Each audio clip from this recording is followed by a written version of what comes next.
नमस्कार, मी विजाज रेसिपीमध्ये आपलं स्वागत आहे.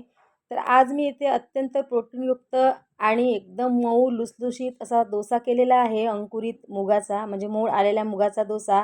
हा डोसा अत्यंत प्रोटीनयुक्त आहे आणि लहान मुलांपासून वयोवृद्धापर्यंत हा चालतो आणि सगळ्यांना खूप आवडेलही. इतका छान चवदार असा हा डोसा लागतो.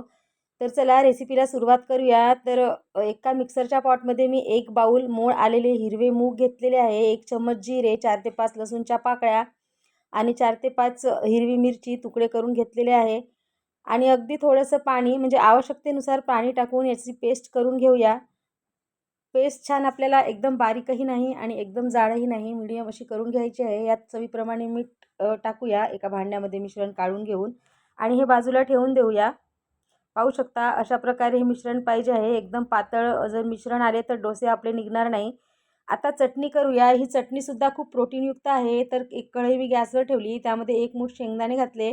शेंगदाणे छान खरपूस असे परतून घेऊया. त्यामध्ये 4 ते 5 हिरवी मिरचीचे तुकडे घालूया. ते सुद्धा छान थोडे परतून घेऊया. मिरचीचे तुकडे थोडे परतले गेले की त्यामध्ये 1 फूट पुदिना घालूया स्वच्छ धुवून. थोडीशी कोथिंबीर आणि कढीपत्त्याची पाने घालून ही सुद्धा छान विटॅमिन प्रोटीनयुक्त ही छान चटणी आहे. तुम्ही जर वेट लॉस करत असाल तर हा डोसा आणि ही चटणी नक्की खा. याने तुमच्या महिन्यातील नाश्त्यामध्ये जर हा प्रकार तुम्ही खाल्ला तर 2 किलो ते 3 किलो वजन हे तुमचे कमी होईल एका महिन्यामध्ये.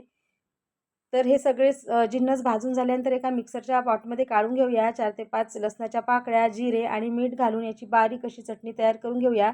चटणी एका भांड्यामध्ये काढून घेऊया आणि त्यामध्ये छान कळकळीत असं तडका देऊया. जिरे, मोहरी, हिंग आणि कढीपत्त्याचा लाल मिरची टाकून. तर चटणी देखील झालेली आहे. चटणी बाजूला ठेवूया आणि आता डोसे करून घेऊया. तर या मिश्रणामध्ये थोडीशी बारीक चिरलेली कोथिंबीर घातलेली आहे. कोथिंबीर घातली की छान टेस्ट येते डोशांना म्हणून मी घालते.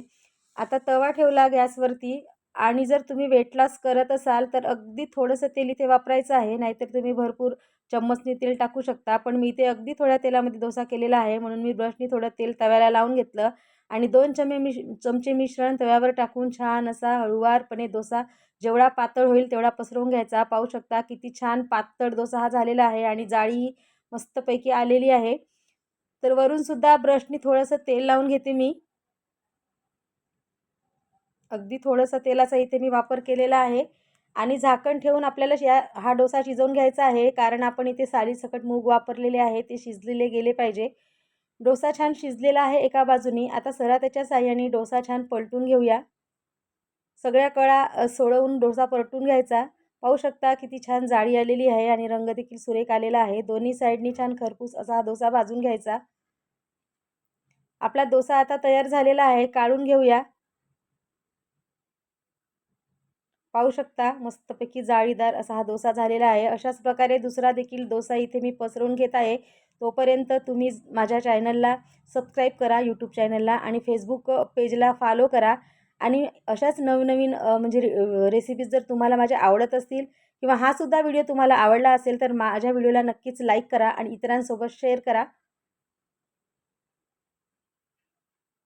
नेहमीच छान पौष्टिक आणि चविष्ट पदार्थ देण्याचा माझा हा प्रयत्न असतो. दुसरा देखील डोसा तयार झालेला आहे. काढून घेऊया.